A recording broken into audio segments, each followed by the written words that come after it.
Hi, welcome back to Movie Review Mom. Thanks for joining me. Today, the movie I'm reviewing is called Don't Let Go. It is rated R. It's 1 hour and 43 minutes. And the Movie Review Mom grade that I gave it is a C+. And I'll tell you why. But first, in a quick nutshell, the movie is directed and written by Jacob Estes. It's kind of a fantasy horror thriller, and it did actually give me goosebumps a few times in Act 1. After that, it kind of starts to fall apart.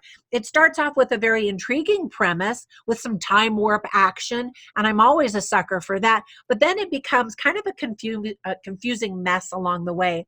And I feel really badly saying that, but it's kind of true. David Oyelowo's performance is exceptional as always, and I absolutely adore him. Some quick tips for parents are you're going to see 3 dead bodies with blood several times, and there's violence.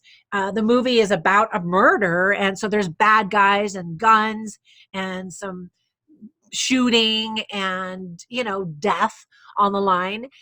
There's some profanity, including one F-bomb, and as I mentioned, the story revolves around this murder and an uncle who's trying to prevent the murder that's already taken place. So there's kind of the time warp thing. Some themes are family, perseverance, persistence, and love.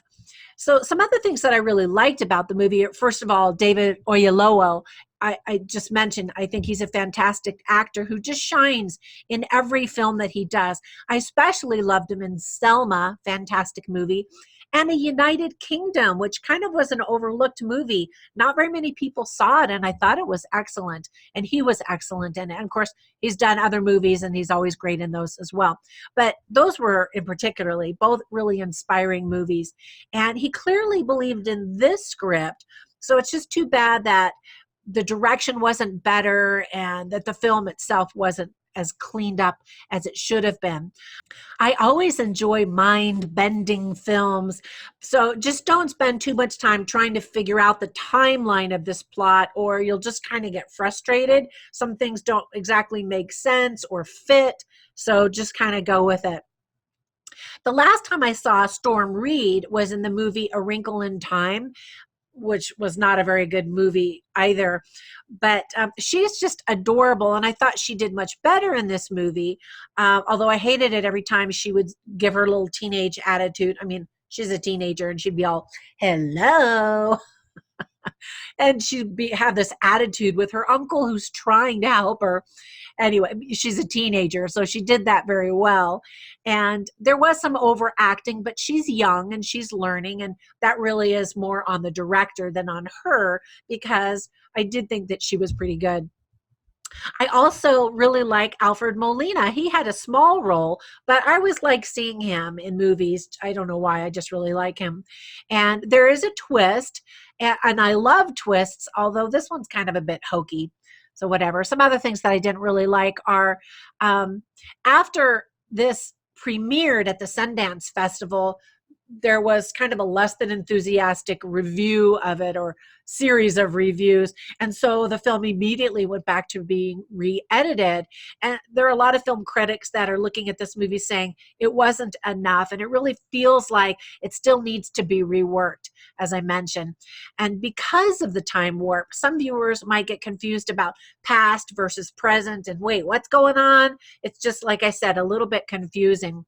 It moves really slowly in the beginning, almost too slowly, and then speeds up with Act 3, but then has quick starts and stops, which is just kind of frustrating. It's like, get that momentum going, and then it'll stop and have these long scenes, and you're like, ah.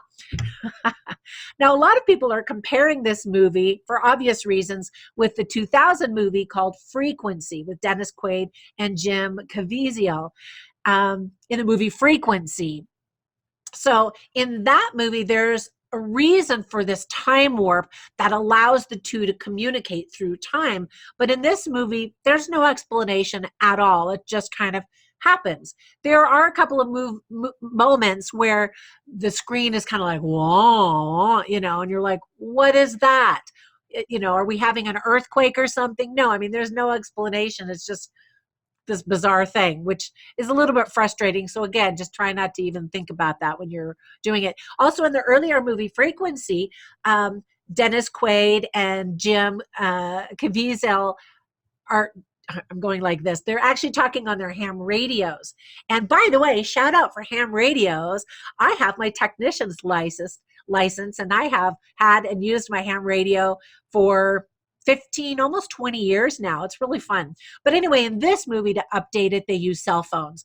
So there are a lot of scenes with people talking on cell phones, and that's not exactly high action.